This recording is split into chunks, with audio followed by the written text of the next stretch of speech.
Born global and born again global. How did it happen? Distinguished panelists, ladies and gentlemen in Facebook Kingdom, thank you for joining us for this discussion, Pathways to Internationalization, Caribbean Immigrant Entrepreneurs and Friends. Ladies and gentlemen, I am Meegan Scott of Magate Wildhorse Limited.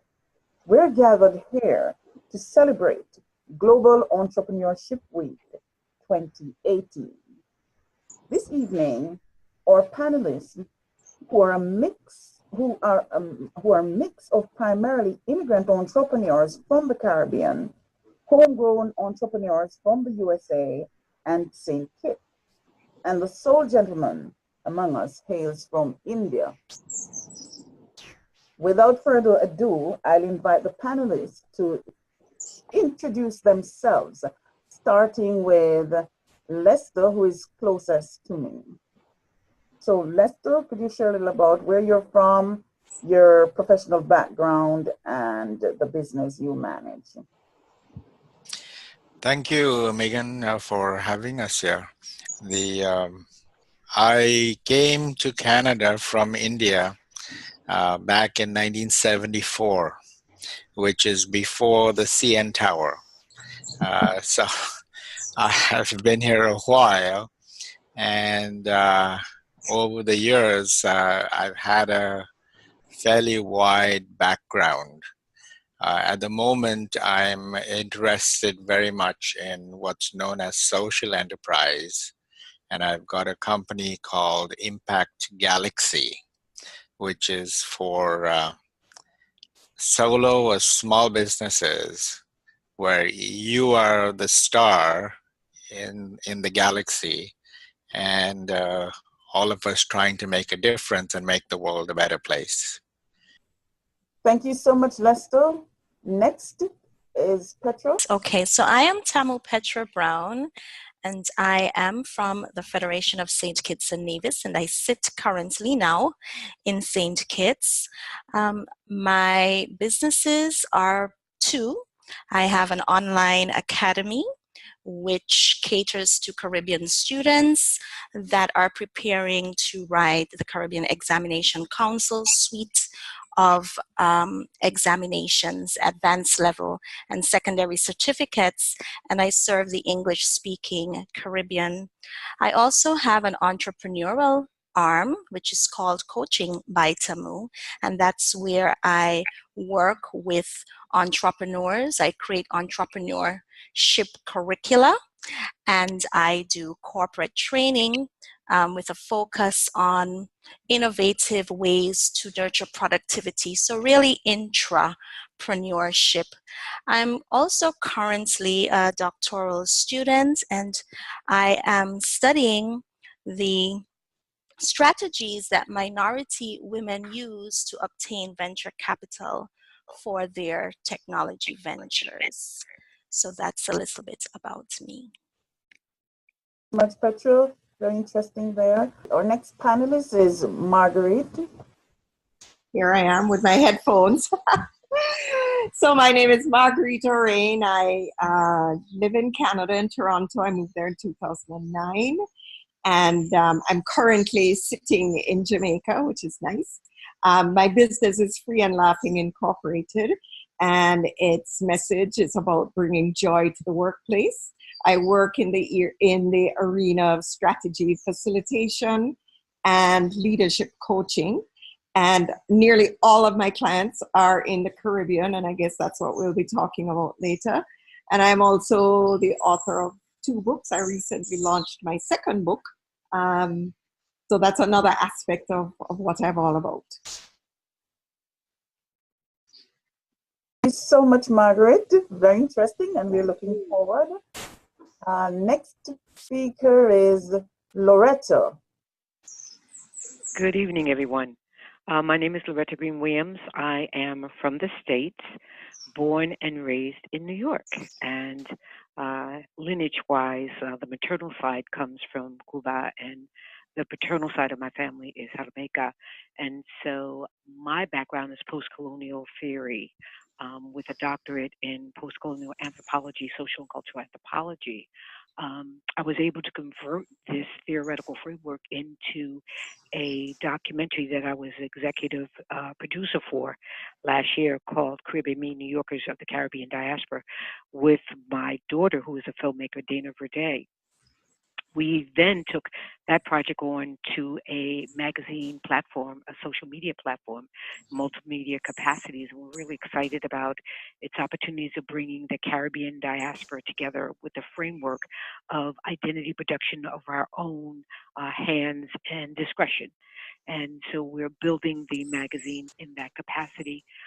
Spent 20 years in the fitness industry, converted that into marketing, have taught at the academic level in women's spirituality that included Rastafarianism, ethnomusicology, written 2 books, and I'm special public relations for the Caribbean American Chamber of Commerce here in Brooklyn, New York. Also the founder of Women of Concern Professionals, Strategic Conscious Networking, and just acquired the coveted title of USA Goodwill Ambassador. Congratulations, Loretta. A lot there. Very interesting. Marva is our next speaker. Hi, good evening. I'm Marva Hewitt from Manchester, Jamaica. Jamaican by birth, and came to the UK in about 35 years ago, and educated here to secondary level. And I have a Bachelor of Science in environmental health and a Master's in food safety. Currently studying my PhD in environmental health education, looking at education for the food industry. I have a business in Jamaica because I believe that we all have to help our country in terms of, our cultural roots, stabilizing that sustainability for our food. We all enjoy our food on the international market. And so my passion is with education, because I believe it's through education, or lack of education, that the food industry is in turmoil. We have seen some of the headlines recently where persons are being jailed for just having ingredients in their food that they are saying they know nothing about. And of course, it is their role to know what is in the food. So currently I work in the UK as an environmental health consultant, and I have my business. I support it in terms of education, conferences, seminars, symposiums in Jamaica for the Caribbean.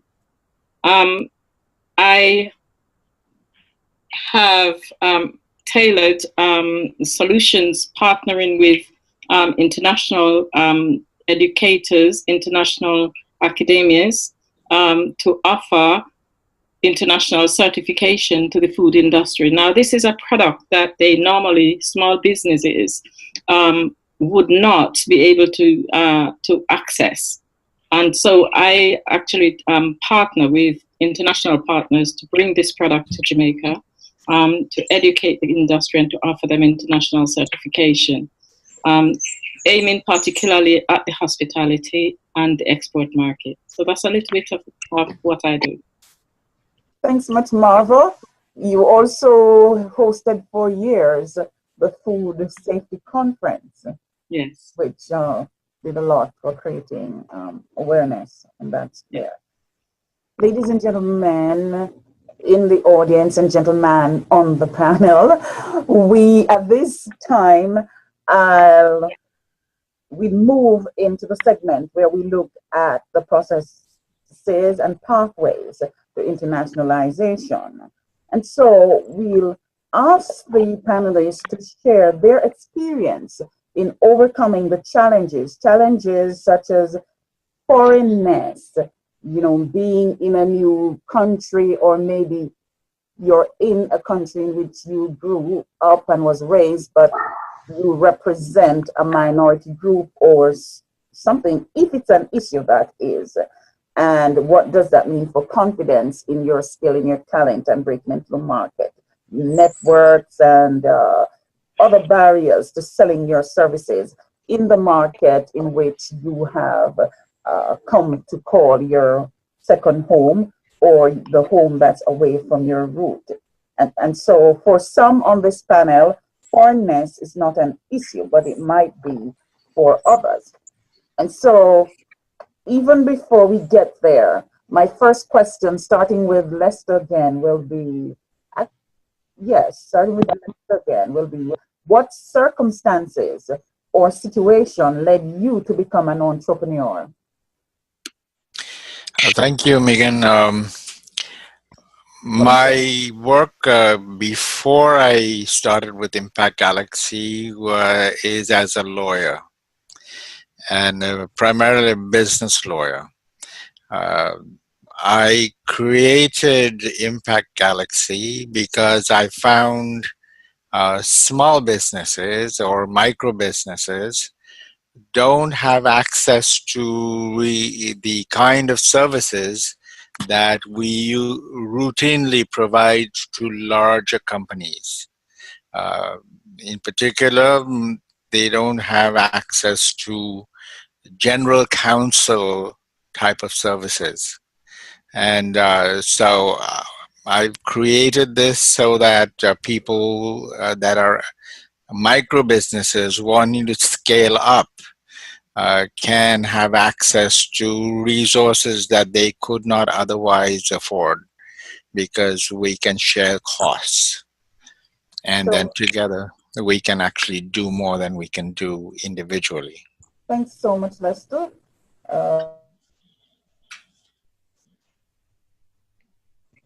Next, Tamu.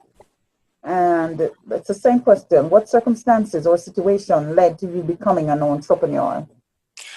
Well, I don't think there was a particular situation or circumstance, but I have always been entrepreneurial. My former life, I have been an educator. I have managed an automotive company here in St. Kitts, and previously I would have worked in the US in supervisory positions at flagship retail stores in New York. But even when I was doing all of these things, I've always, done something entrepreneurial, whether it was training, whether it was teaching, whether it was tutoring. And when I moved back home and was in the classroom, what I realized was that adult learners were not remaining enrolled. There was a huge retention problem with adult learners at the tertiary institution. And that was because they were unable to manage their work-life balance. And I thought, well, there must be a better way, because as Caribbean people know, and most of us here are Caribbean, if you don't have your CXC qualifications, it's really difficult for you to progress, whether professionally or personally. And so I thought, well, then what would be a way? And then I said, well, I'll do an online academy. And so that is how the online academy came to be. Now, with respect to my coaching and training, I'd always done that in my my corporate life. But when I began teaching and lecturing entrepreneurship at tertiary level, what I realized was that there was not much entrepreneurial intention among students, and parents did not also want their children to be entrepreneurs. And I thought that a mindset shift was required. And so I began with working with entrepreneurship curricula in the tertiary environment, because there was no such homegrown curricula. And I then began, realizing that the creative and innovative mindset, those were missing components in our educational system. And even when I began doing corporate training as well, I would realize that the idea of doing things differently was not commonplace. And so I kind of made it my mission to begin talking about entrepreneurship and innovation and doing things differently when I began doing my trainings for corporate customers. And so that really has become my trademark. Great, thank you so much. Petra, don't mind me, I stick to Petra because I've been calling you that for some time now. So our next speaker is Margaret. The question, what circumstances or situation led you to becoming an entrepreneur? Well, I am proud to say I'm third generation entrepreneur. So I grew up in that. My parents had a business and in which I grew up in, and you know, anybody who knows family business knows that you're in it, it's part of you. And my paternal grandfather before that also had a business, he and his brothers in Port Limon, Costa Rica. So I just grew up in this mindset of creating your own job and creating your own value. And indeed, I've only ever worked for someone else other than myself for 3.5 years of my entire life. So I know that is not typical, and I'm really thrilled to see that entrepreneurship is becoming a viable career alternative or consideration for younger and older people. Because it's one of the most gratifying. It can be heartbreaking. Not everyone is cut out for it, but it is one of the most wonderful things that I highly recommend. So I migrated to Toronto from Jamaica in my 50s, and I closed my businesses in Jamaica and moved there and taught for a while at Ryerson. And despite having an MBA from Harvard Business School, I was not able to get a job. And I really don't know, was it ageism, sexism, racism? It could be any kind of isms, but thank the Lord for all the isms, because one day I just said, to hell with this crap. I'm going back to what I know what to do, which is to start my own business. So that's what I did in 2013. Yes. Love it, love it, love it.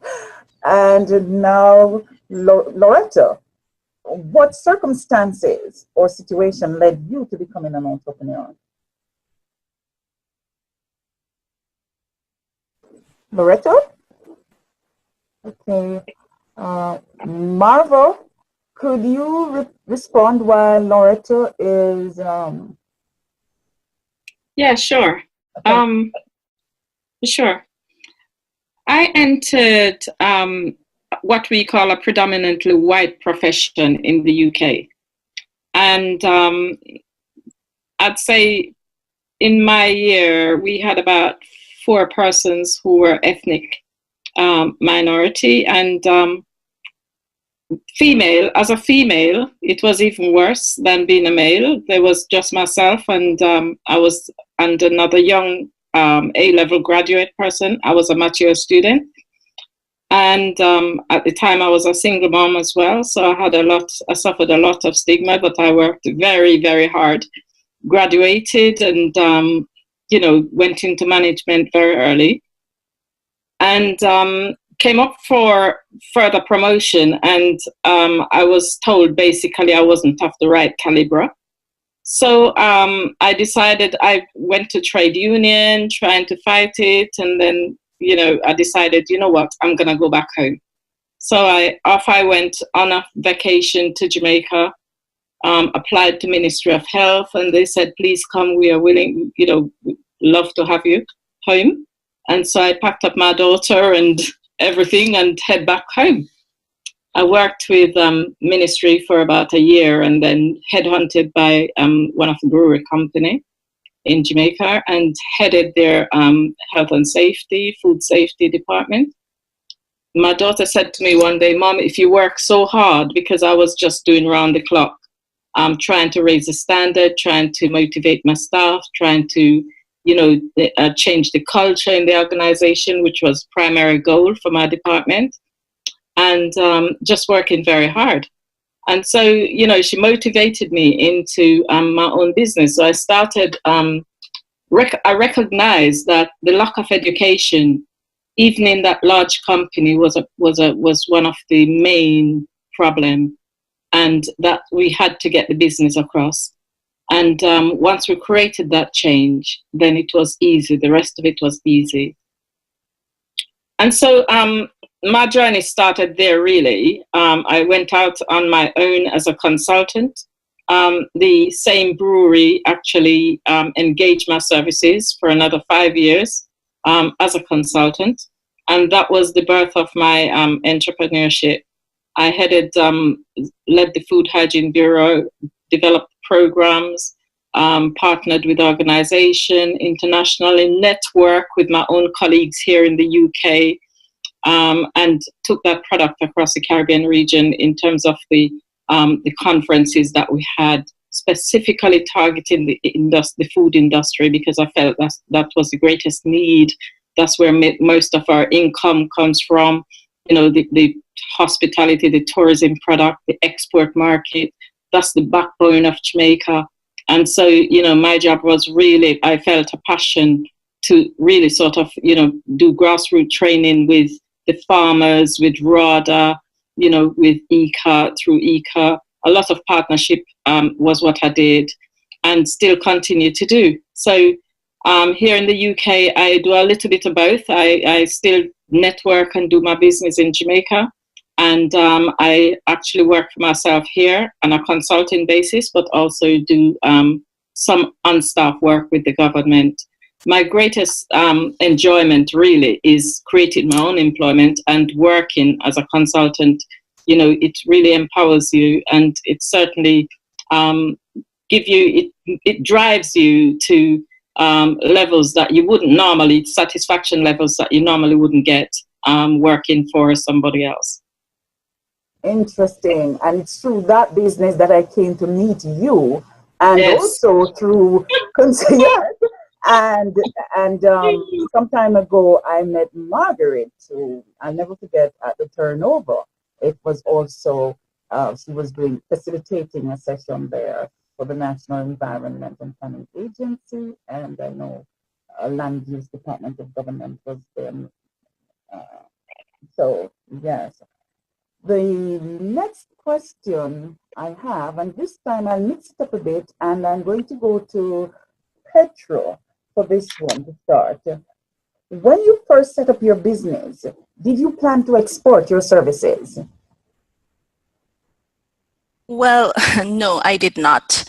I had focused on the niche in St. Kitts and Nevis, but what I found was that because the platform was entirely online and because education is heavily subsidized in the Federation, free in most cases, and at the tertiary level, extremely subsidized, that people were unwilling to pay. The pain wasn't that great. And so, when you think about, well, what should I do? I said, okay, well, let's use the blue ocean strategy. Let me go out in another ocean. And I found that there was a lot more uptake throughout the region. So I have a lot of students from Grenada, a lot of students from Antigua, a lot of students from Trinidad. And so I found that I was forced in iterating and trying to stay alive in business to begin to export my services. So that is how that came about with my online academy. With my coaching and training part of my enterprise, that was not a plan of mine. It was not any strategy, even though I would love to sit here and say, oh yes, I was so strategic. But it really came through my networks. Having worked for the Caribbean Examination Council and done some training in the region, I began getting requests from other regional agencies to engage in training and curriculum development. And so that is how I began exporting my training and curricular development services in the region. So in one instant, you were an entrepreneur of opportunity. Yes. Indeed. Loretta is back with us. Yes. Okay, good. So what I'll do is just backtrack a little so Loretta can share on what circumstances or situation led you to become an entrepreneur. Survival. Absolute survival. my grandfather was a Maroon and my daddy was a Garveyite. And so that whole aspect of self-determination was always heavily embedded in me. And I'm a former Panther Party member. So I don't look to the outside for survival or sustainability. I look internally. And so I spent 20 years in the fitness industry. When I had started the industry, when it just started in 1982 here in the States, and was very successful at it. Again, because it allowed me to be a self-sustainable person. And I always saw that in my father. He always had some type of business on the side that he was creating to help support the community and enable the community. That was heavily embedded inside of me, and that allowed me to move forward from there. Growing up, born in the States in the 50s, growing up in the 60s, I saw the racism that America positioned its darker hue people. And we had to maneuver around that. And another way of doing that is the internal entrepreneurship of community relationships. And again, that helped to embed that motivational factor that never left. And it's just something that you just fight here in the States, is the racism, because the United States was founded on the fiber of racism. And here we are. Thanks so much, Loretta. I still have one more question to come back to you with, but I'm just going to move to Marva, I think it was. And it was Marva it was Petra who spoke before Loretta, right? Yes. Okay. Yes. All right. Thanks so much for that reminder. So my next question, it goes to Marva. When you first set up your business, did you plan to export? Yes, I did. I planned to export the products from UK into Jamaica, and not the other way around. So in Jamaica, we love foreign products. We love foreign. We love foreign. We love foreign. We love foreign. And anything foreign, we think that is better. So what happened was that I really wanted to offer small businesses opportunities to gain certification that they would not otherwise be able to afford by sending away their personnel. So my thing was, why not export? Why not do partnership with international organizations that have synergy with my company in Jamaica? And I started off because I wasn't all that skilled in all the areas that the businesses need. And so I started to import the skills. And then I started going away and training up myself and getting certified myself in the areas that the local businesses need. And so I was able to empower the company and empower the bureau in that way. So yes, export was a big thing for me, and still is, because it is one of those companies that bring in foreign training, foreign auditing, certification, those type of products into the island. So we get there from the diaspora an opportunity to meet, to position our learning opportunities to meet international standards for facilitating trade and all of that. Thanks so much, Marva. This is such a rich, you are sharing so richly, the entire panel. I don't know why Murphy visited here. Maybe I was too eager and went broadcasting before the start and Murphy decided, but we will get over Murphy. So now I'll move to Lester, who will share. When you first set up your business, did you plan to export? Thank you, Meegan. Being in Canada, practically our whole economy is international. We are a very small population, even though we have a large land space. The economy here is primarily international. Our primary trading partner is the US. and we do $2.4 billion of trade per day with the U.S. So there is no option really, unless you stay very small, to be completely domestic in Canada. So yes, so none of my clients actually have had solely Canadian interests. It's all have multiple jurisdictions, and so we have to deal with them all the time. But at the start, do you plan to export? Yes, because without that, we don't have an economy. Thanks so much, Lester. Same question goes to Marguerite. When you started, did you plan to export? Yes, I did.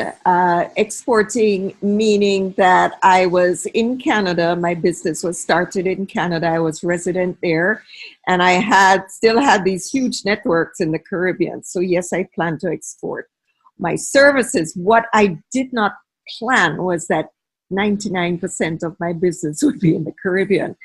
And at first it bothered me, and I spent a lot of time pounding the pavements of Toronto, trying to establish myself and get business and build up a Canadian clientele. Meanwhile, people in the Caribbean were referring me. My clients that I'd had before I migrated were calling me. And so it's ended up that nearly all my business is in the Caribbean, and I'm actually very comfortable with it. I think I bring great value to them in terms of having a different perspective and point of view, living in a different country. And so it's working well for them and for me. Wonderful. I hear coming out of you the barrier of foreignness, because your name is was well known in the region, in the Caribbean. And I'm sure Yes. when our viewers listen and hear the challenges you had here, they will be shocked. But so now it's time for us to hear from Lorraine again. This time, when you first set up your business, Lorraine, did you plan to export? Well, the wonderful thing about my business, Caribeme magazine, is a fashion-forward magazine for Caribbean diaspora women. And so the aspect of that magazine is to present a global platform for the diaspora itself. So not only will there be an export, there'll be an import as well. One of the wonderful things about the demographics that we're looking at is the percentages of the diaspora, the Caribbean diaspora that resides here in the United States. While 14.5% of the African American community is of the total population in the United States, 9.5% of that is of Caribbean lineage, either first generation or expat or identify Caribbean, and that is a large number. And when it comes to the economic growth of product, this is something that always gets underrepresented, because there's information from the Nelson's research that was done last October that when it comes to the African American female community, it's the most loyal to product, and we spend anywhere from 2.5 billion plus. That is something that someone should not overlook. And what is overlooked with those numbers are the fact that the Caribbean diaspora community is incorporated in that, and that goes to an exporter perspective as well. So when we are exporting, what we're looking at is taking social cultural construct and content and shifting it out of the United States. For an example, we have a contract with Temple Media Network, and this spring we will have a television show, a series on Temple. So it will actually be the Caribbean and the United States and around the globe, bringing product thought into the Caribbean, as well as us doing work and research that we're doing in Europe and in London. So we're excited about the opportunities of taking the knowledge production, not only for fashion and for beauty and lifestyle, but just the knowledge itself, and collectively bring it together and see what shows up. Wonderful, wonderful. And lessons here for all of us in the Caribbean diaspora as well as at home. Is there anybody on the panel? So far, it seems as if everyone started a born global business. Am I right? Yeah, Petra in one line. Okay, so we all had intentions to export. I don't know if it's green gold or what, or if it's the people we wanted to reach, but clearly we all wanted to export. Starting with this question, I'll point direct to, let me see now, Marva. Were there challenges or barriers at the start, and how did you overcome them? You mentioned some already, but were there any other that you had not mentioned? Yes, there was. When I worked in the my whole thing started at the brewery, and well, actually started in public health, and there I met a lot of barriers. I was known as the foreigner, the high standard. You know, what you think you're doing, don't you understand?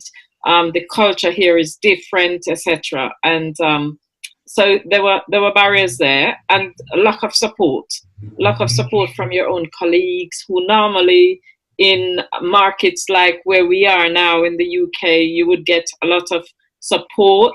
If you go out to a business and you met resistance, you would have your colleagues supporting you.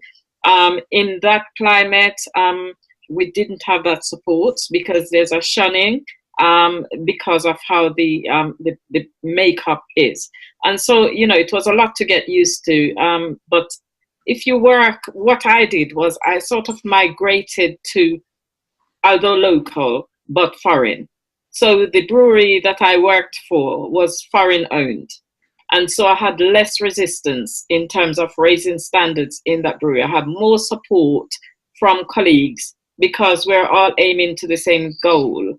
And of course, when I started my own business, that was relatively easy because I was actually calling the shots. I was actually setting the standards. I was setting the goalposts. I was setting the objectives.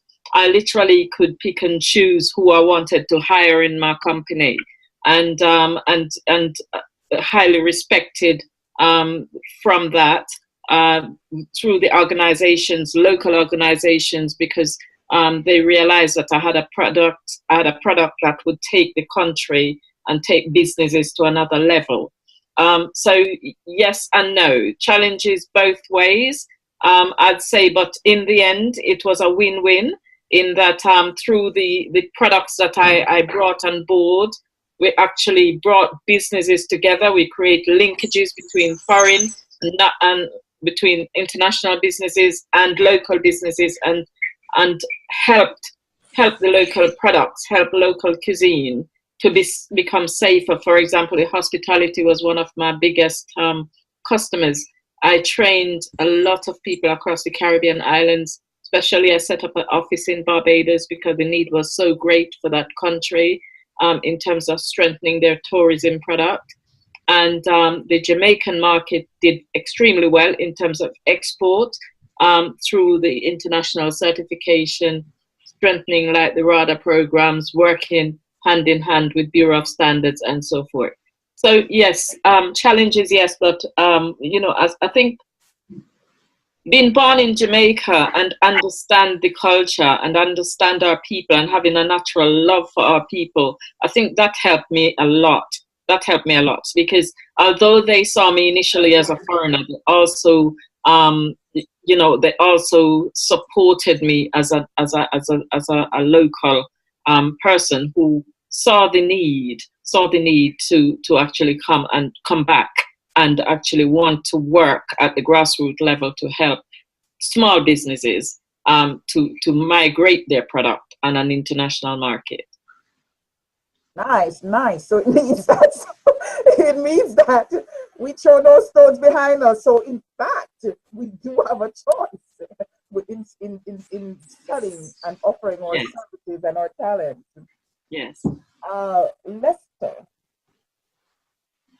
what challenges did you face? What were the barriers you had to overcome when you started your business? For me, challenges are part of business. There, you can't have really business without a challenge.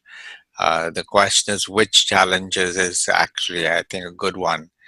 And in Canada, domestically, when I came to Canada in '74, people didn't think I could speak English, even though it's my first language. So the perception of people it was a huge barrier because you couldn't actually deliver anything because they were unable to acknowledge that you were in fact capable of doing that. Over the years, that has diminished. The sense of being foreign is still persists, but the population has changed over time, which allows a little bit easier access to delivering services than it used to be. But we still have a long way to go. It's not without challenges. So I would say that is the primary challenge, which continues. The other stuff is pretty much a routine in the business itself. I mean, getting to know the market and what people, you can see what people need, but you don't necessarily know what they want. So that is a bit of a challenge because until they acknowledge what they want, they don't get what they need. So that is still an issue. Thanks so much, Lester. And it seems though this panel was intended for Caribbean immigrant entrepreneurs, and then as we spoke with members of the community of practice for Caribbean immigrant entrepreneurs and entrepreneurs with Caribbean roots, which now includes members of is now open to Canadian immigrant entrepreneurs who are not native speakers of English, entrepreneurs of African roots, both in Canada and the USA, as well as in Africa, and some Caribbean entrepreneurs from the Caribbean. I think I've said all of them. Also, Canadians who do not have a history of family business and have challenges related to sparse networks and so on and so forth. I'm glad we had it open up, because what we are hearing is some of the challenges that we all face as immigrant entrepreneurs and as a minority who, in the case of Loretta, who simply is not the color of an entrepreneur in her day and time of starting out. And I don't know the degree to which it is still so for the US itself. My next question, the challenges, goes to Marguerite. What were the challenges and barriers when you started out? Oh, Meegan, you know that I'm the most ridiculously positive person ever in the world. So yes, of course I face challenges, and but as they say, challenges bring opportunities as well. And many of the challenges that I faced, frankly, they were internal. In terms of my own mindset and my own attitude. I think there's something to be said about growing up in the Caribbean, where the majority of the people look like you, and there comes with it a certain, I don't want to call it confidence, but a certain grounding in that. And then when you move to somewhere where you're a minority, it really hits you. But you still maintain that confidence. It's something that you can go back to and draw on in your darkest moments. And so I found that in my darkest moments where I had challenges in terms of cash flow, for example, because a lot of my business is done on project type basis, you know, and so the cash flow is variable.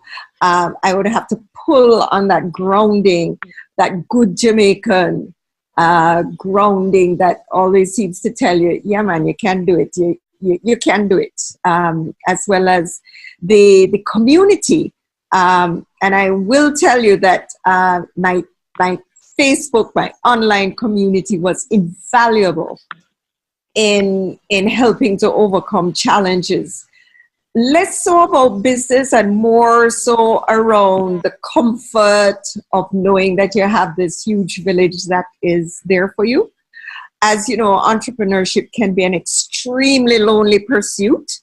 And certainly it was even lonelier when you're in a country where there is winter and you're working from home, which is, I have a home office. And there are days when if I don't have a yoga class, I don't leave the house. And so loneliness was one of the things that I had a challenge with. As well as I said, the cash flow, the whole issue around reestablishing myself in a strange society. And I say strange because nobody knew who I was. And as you rightly said, Meegan, everybody knew who I was in Jamaica and in the Caribbean to a certain extent. And all of a sudden, there I was having to justify myself again. And it did something to me. I will not lie to you. There in the early days, I really had to battle with my own confidence and this feeling of, you know, who am I? Is it because I'm Black? Is it because I'm a woman? Is it because I'm too old? And so those are some of the challenges that I've had to face and come through and just say, oh, whatever. Move along.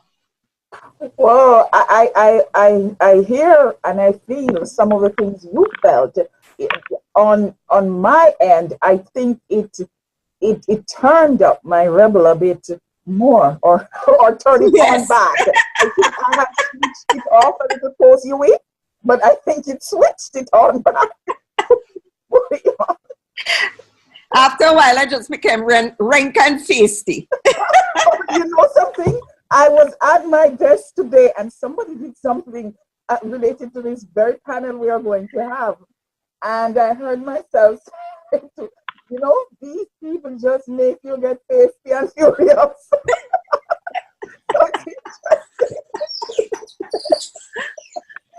wow. So Loretta, yes, please share with us the challenges and barriers when you started out. Well, there were a couple of challenges and barriers. I remember when I first started out in the 80s in the fitness industry, the biggest challenge was being Black and female. I recall right here in New York going to a conference where there were 300 people, and none of the women would talk to me. And so I had to have lunch with this gentleman that nobody would talk to him because he was gay. And we bonded, and we've been friends ever since because that experience was so disheartening. But it didn't deter me. What it did, it challenged me.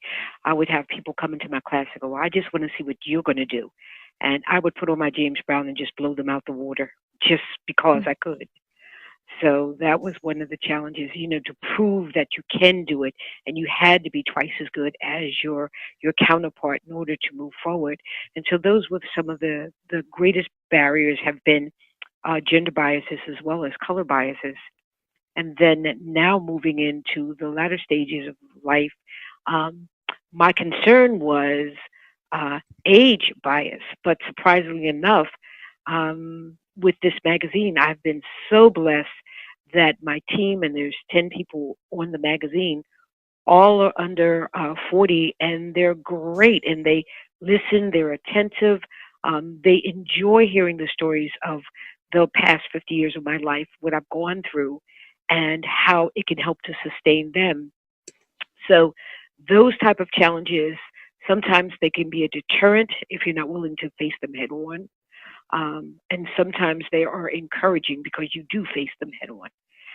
So that has been the greatest thing for me, has been those biases that you reside in on a daily basis. Thank you so much, Loretta. My next question goes to Marva. How did you make your first sale, international sale, that is, your first export? How did I do that? I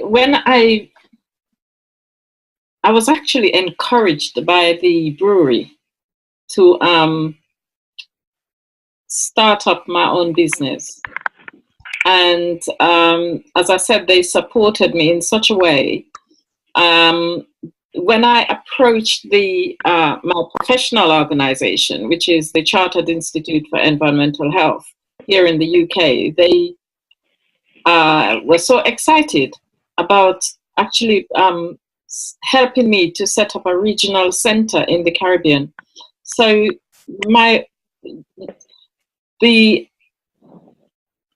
with their backing, it became easier, because the first conference that I had, they actually did the opening for me. They sent down the CEO actually came down, and then a number of their food safety top personnel came down to support the conference and to open it. And so it was a landmark for the company. Our own Prime Minister, PJ Patterson at the time, endorsed the conference. And I tell you, it was such a wonderful experience. I couldn't believe it. I kept pinching myself all the time, wondering if it was little me who had actually spearheaded such a great event for the nation. And the rest has been history, because that conference happens every 2 years for the industry, and it's an easy sell. Wonderful.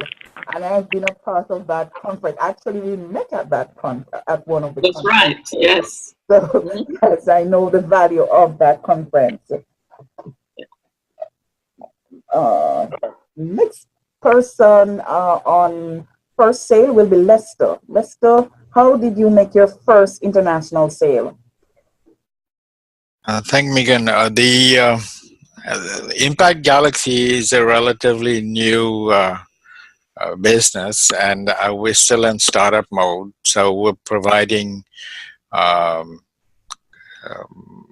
consultations internationally by people who want to work with social enterprises. Before that, as a lawyer, my memorable international service was actually an adoption of a couple of kids from St. Vincent who were adopted in Toronto. And we had to coordinate because the kids were actually from St. Vincent, and they had to get all of the papers on that side sorted out before the adoption could be completed in Canada. So there was an international aspect to it. And directly, as a lawyer, you can't operate in jurisdictions you don't have a license for. So the way around that is to find local people and negotiate with them to provide the relevant services. And that model actually has remained because even when I work with the big companies, as general counsel, the job is to actually get the local guys to provide the local services, and you manage the international aspect of it. And because you know what needs to happen, you're actually able to keep costs down because you ask for relevant stuff and not it's like a general contractor that knows the local the subcontractor job. So you can manage to be a value to the client because you keep their costs down overall and get the results they want. Wonderful. Marguerite, how did you make your first sale? Oh, that is, well, That is. there's a little story about that I actually write about in my new book, which is, so I was doing this job hunting on Bay Street and all around, and, you know, just going nowhere, and money was going down. And so I had this moment where I just said, enough. And on the subway ride home from downtown, I decided I was going to start my own business. And so I went home. And the next day I went out all day. My son was visiting from Trinidad. And I came back and checked my email. And there was an email from a former client in Jamaica. This was in October, asking if I could come to Jamaica to facilitate a strategy retreat in January. So I view that, so that fell in my lap, if you will. And I use it as sort of speaking about this moment of magic and a moment of validation that I had made the right decision. But what it really demonstrates is something that I think came because I grew up in this family business, which is the importance of your reputation and the importance of really setting out to build lifelong positive relationships with people and about protecting your name. That has stood me in good stead wherever I've been in the world. And even though I'm in Canada, continues to stand me in good stead. And I think it's really something that I'm not sure, Meegan, that we emphasize enough when we speak to people about entrepreneurship, that the biggest asset that you have is you and your integrity. That is what you must guard at all costs. I agree with you 100%. I had a fight on the same subject matter just this morning. Oh dear. And in life, because when the integrity is gone, everything is gone. Everything is gone. Tamu, Petra is back. And so we'll just hit her with that question. How did you make your first international sale? Hello, everybody. I'm back. Yes. Well, I am a digital entrepreneur. And so for me, I used, in terms of my online academy, I did a lot of work in learning how to market online properly, using SEO, using Google AdWords, and so on. So really, it was part of my learning, my researching on how to be an effective digital entrepreneur. And I think that's really important, and in terms of lifelong learning, and not because maybe you're an educator or you have been in your industry for decades that you need not to learn. And so that was how I made my first sale outside of St. Kitts. And then for my coaching arm, it was all about the network. And I heard yourself and Marguerite talking about integrity and so on, and I completely agree. And so I have always tried to represent myself in all forums with integrity. I stick to my core values, and I'm always prepared, because you never know who is in a forum that can lead you to something else because they were impressed with your ability to communicate or your knowledge. So no matter what the forum is, I always tell people it doesn't matter if it's free or not. If it's one person in the room or 100, you have to always put your best foot forward, as we say here in the Caribbean.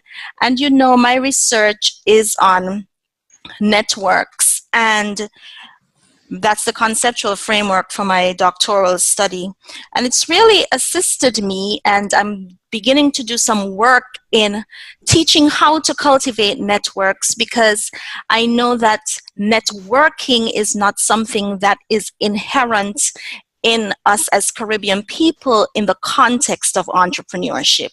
We might go out, we might party, we might, lime, as we say, but we often do not use opportunities to leverage the people that we know and build diverse networks. And the research shows that women in particular, and minority women specifically, have a difficult time building network capacity, building diverse networks. And that diversity is not just ethnicity, it is also in terms of gender. We tend to stick with our own gender and strong ties and people who we know. So I would say that all of my international sales and regional sales with respect to training and development, entrepreneurship development, those have come through my network and conscious leveraging of my network as well.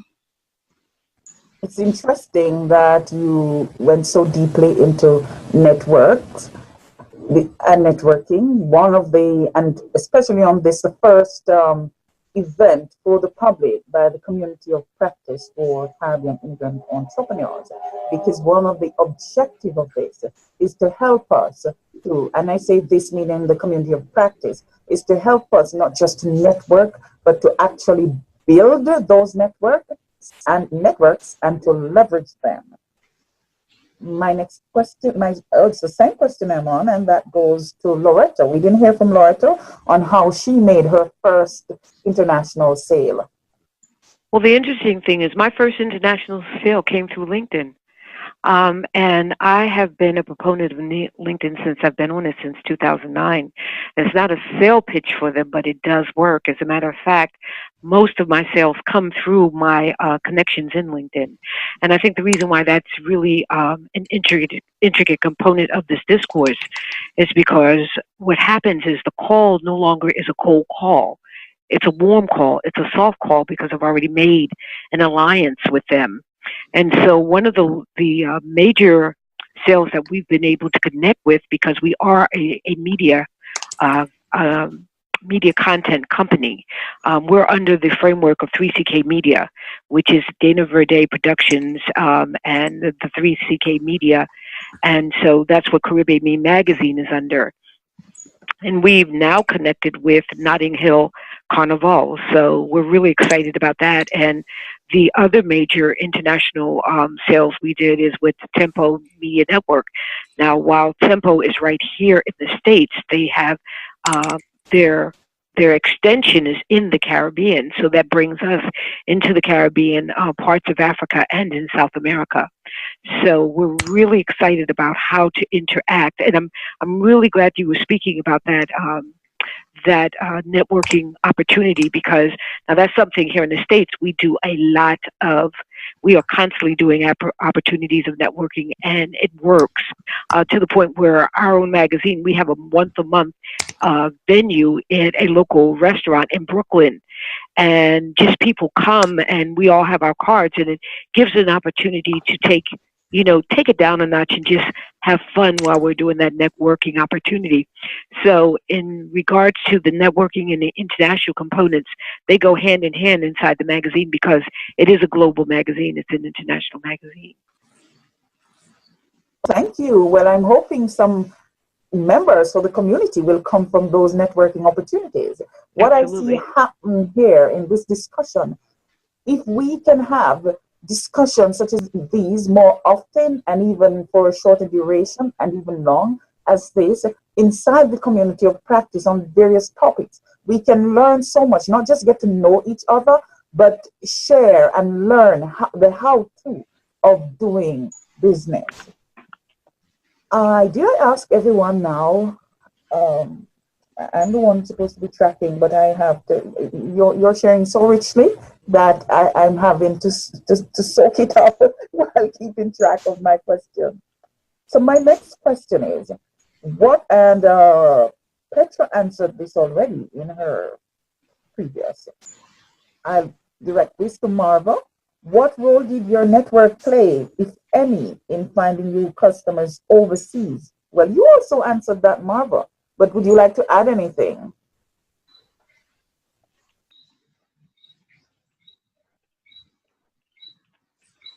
Marva, I think your mic is muted. Sorry. Yes. Yes. Yes. So I was saying that one of the things I'd like to be able to do is to turn the table a little bit and to export our young people's potential. So instead of bringing in to the Caribbean, we would export out. So exchange programs, more exchange programs with the hospitality industry, with the export markets and so forth. So you know, enriching the education for our youth, for the tourism industry and for the export market. So I'd like to start looking at those type of opportunities. So rather than just bringing in, I'd like to bring out. For cross-fertilization. That's right. Network. Did I pass over anyone on the network question? No, I don't think so. I think from my experience, pretty much all the business I have is through networking. I haven't advertised anywhere. I didn't even have business cards, but all word of mouth referrals came through people who know somebody who knows somebody. So that's your primary resource. Actually, it's your reputation, as we were saying before, and your brand is pretty much your character. People will come to your business because of social proof. In this day, even though it's all on the internet, the importance of social approval is actually much higher.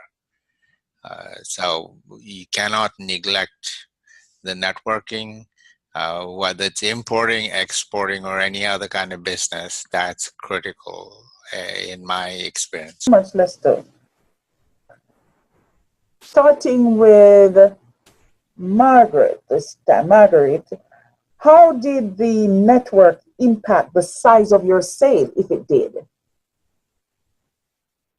Not directly. The size of the sale, no, there was no impact there really. I mean, I have this very active network that I had built up over time throughout the Caribbean. So it had no bearing really. I mean, the business I get is specifically around a certain type of work that I offer. And I must tell you, I have had no pushback around pricing. I thought I may have. You know, the Jamaican dollar has devalued significantly. And that's one of the things that we face, by the way, is juggling multiple exchange rates. When you start doing business all over the place, the Canadian tax accountants freak out because they have no clue what to do there. So, so I thought I would have gotten some pushback, but what I realize is that the Caribbean has a common currency, and it's the US dollar. And business people operate in that mindset of the US dollar, and so they think and they convert. So they will all know and compare your pricing, not based on Barbados or EC or Jamaican dollars, but on US dollars. It really hasn't impacted in my case. Interesting. My niece is not yet 10. My mother surprised me by telling me she presented her with an invoice in US and Jamaican dollars. She watches her father prepare invoices.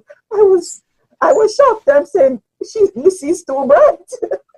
Smart girl on our road to successful entrepreneurship.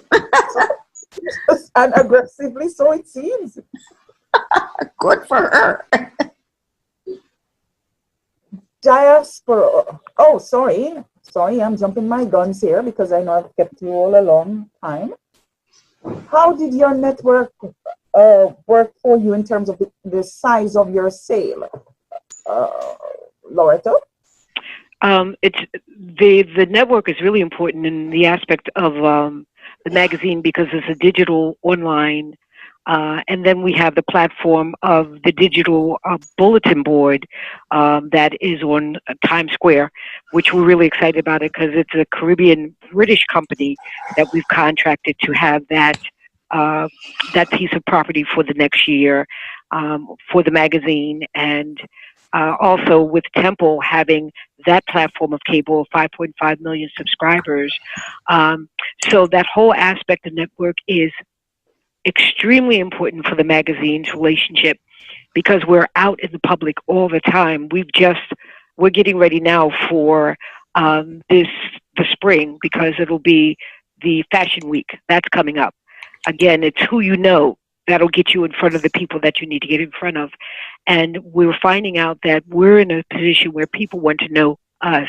The fall Fashion Week that just took place in September here in New York, we had a group of Norwegian models come because they wanted to know us. We've had one of the executives from Facebook fly in to be with us.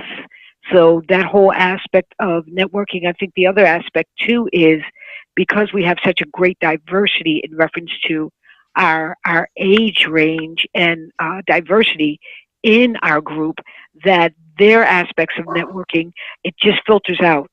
It's like a tree with roots. It just goes out so far, and when it comes back, it's all about who you know, how you know them, and the relationship that you build with them. And the great thing about that is my team and myself, we've done such a great job at that it's more like a family when you become a part of us as a business side. We don't see you as a client. You become part of the family. And what we do is we build out the financial framework that they have to meet their needs of their visibility within the market that they're looking at. And so we're really excited about that. Network is everything for us. We can't survive without network. Wonderful. And for Marva, did your network impact the size of your sale?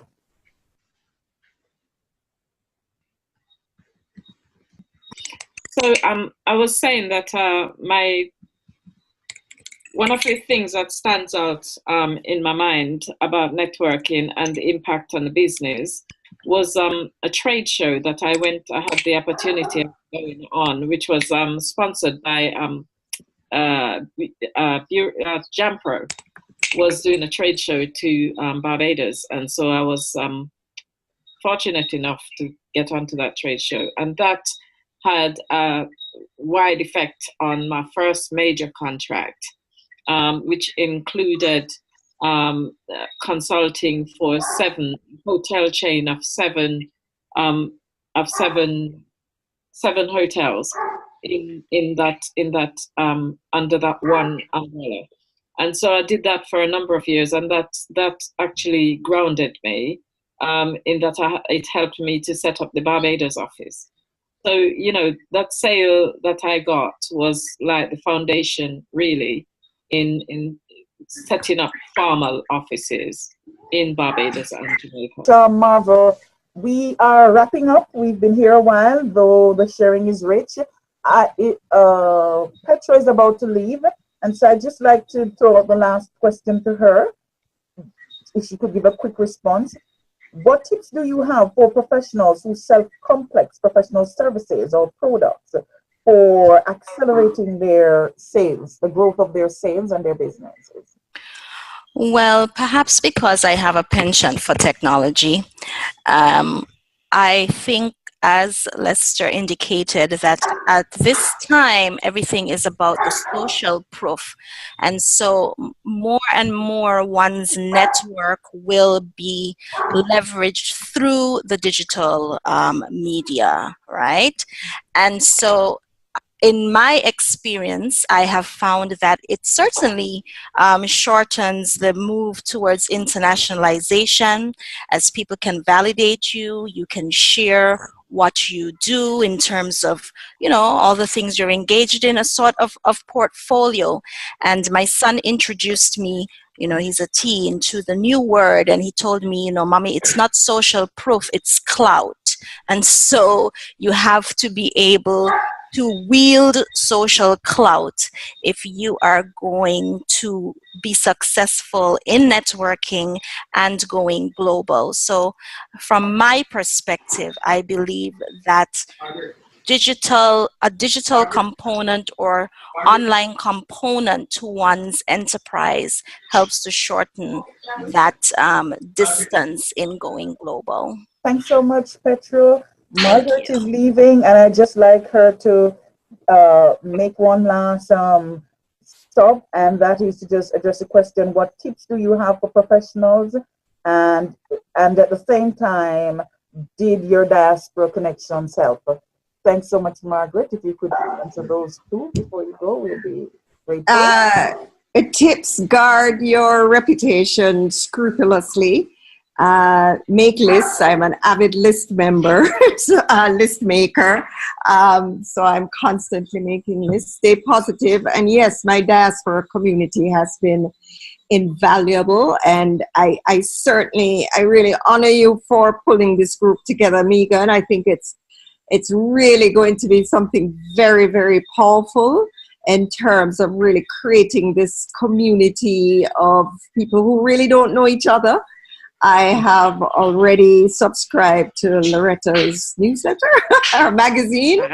And yes, and it's very, very exciting. And I do think we need to do more of this. So I really thank you so much for including me in it. And I hope to participate in many more things like this. I will certainly be looking for opportunities for all of you as I go about my work, my business in the Caribbean, and wherever I find them, I will be delighted to connect you with them, and I hope you'll do the same for me.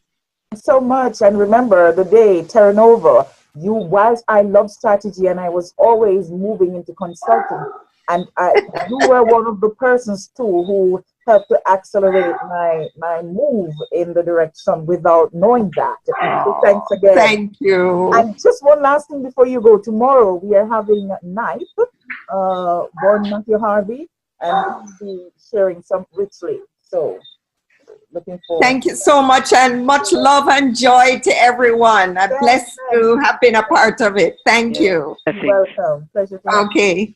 Okay, bye. So as we wrap up again, since everybody has been sharing richly and so on, quick question for Lester: has your diaspora helped you? How have they helped you, if at all? As we were saying, several of us have said that networks are kind of critical.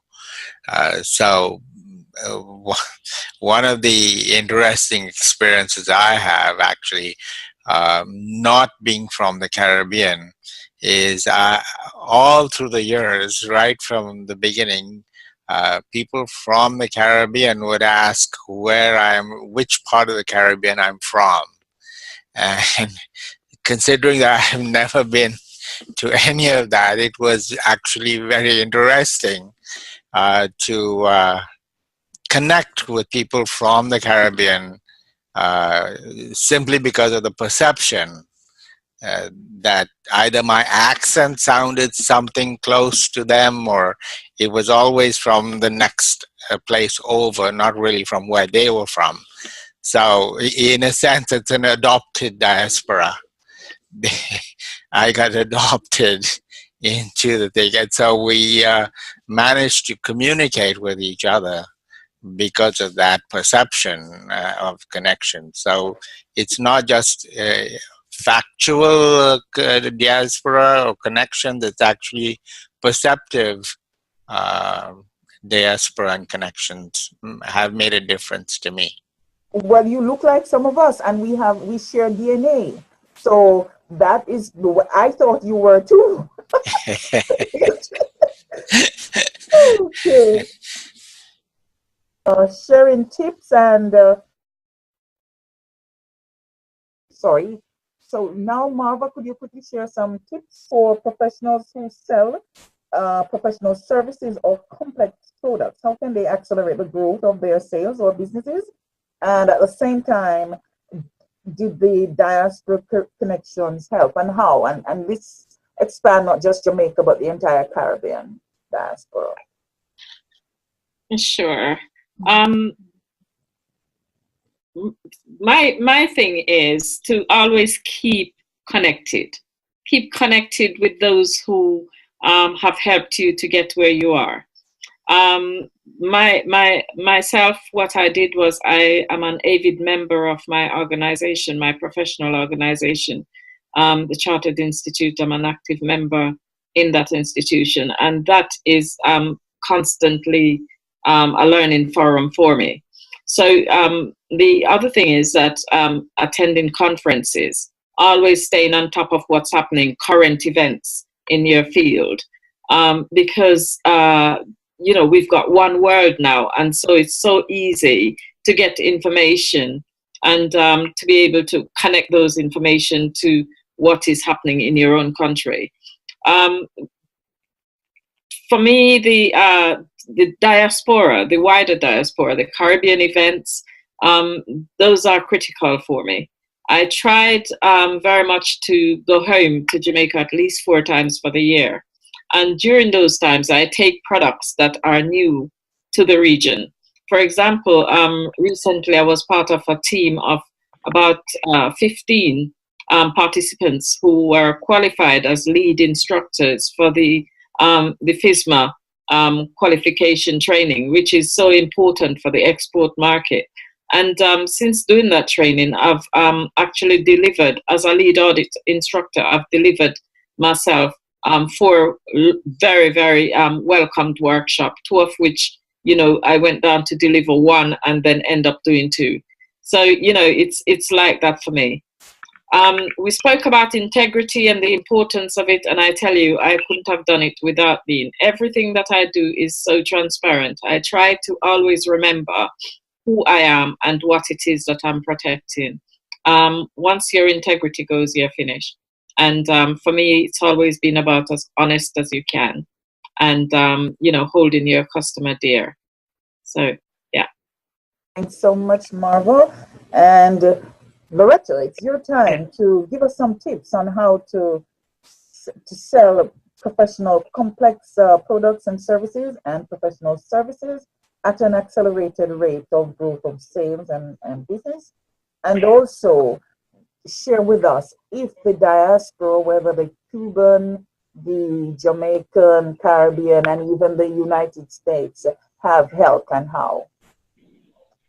Well, one of the things I would say is every opportunity to meet someone is a potential client.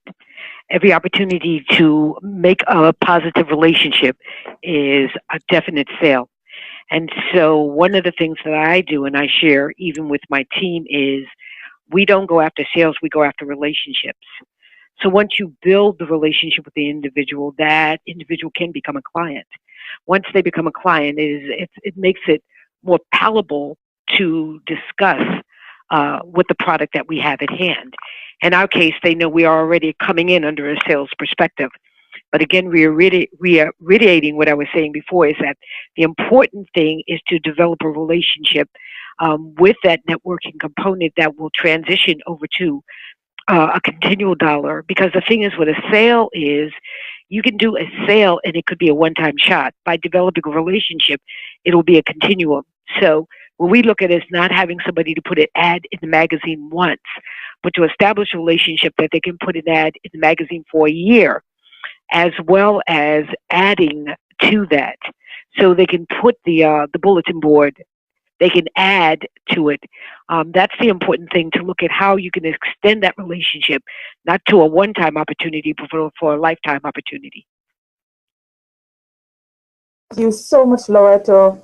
Thank you, Loretta, Marva, Lester, for coming and sharing, and very importantly, for committing to the vision of the community of practice. I'm also delighted for we have learned something here. Though we were focusing on Caribbean, we now have, minus those of Caribbean roots, we have Lester, who is not, who has shared so much. We have so much in common. And Lester, how do you feel? Do you feel like the community of practice can be a home for you to practice and learn and grow and share with the rest of us? Thank you, Meegan, for inviting me. Yes, definitely, because we are a global reality now, and we cannot solve either the financial or the environmental issues without global participation. So, including everybody is critical for survival for the planet, well, for human beings anyways on the planet. So absolutely, there is, being part of the Caribbean group is definitely critical, and encouraging everybody to up-level their game to be internationally to global standards is also where hopefully we can all move together. Right, thank you again, everyone. Looking forward to the next session, and next time, one of you will host that. How does that sound? Great.